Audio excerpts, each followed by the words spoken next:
මහා මොග්ගල්ලාන මහරහතන් වහන්සේ හෙවත් මුගලන් මහරහතන් වහන්සේ යනු බුදුරජාණන් වහන්සේගේ අග්‍ර ශ්‍රාවක දෙනමගෙන් එක් අයෙකි.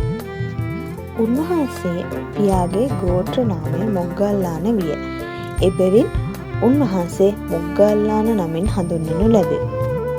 උන්වහන්සේගේ මව මොග්ගලී බ්‍රාහ්මණය වූ අතර පියා කෝලිත බ්‍රාහ්මණයා වේ.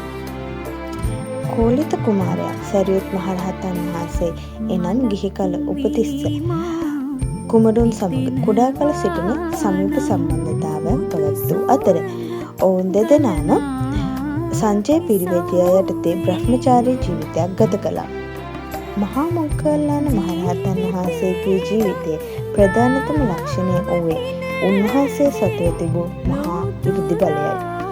උන්වහන්සේගේ 이르දි බලය නිසා බොහෝ දෙනා බුදුසසුන කෙරෙහි පැහැදුනා.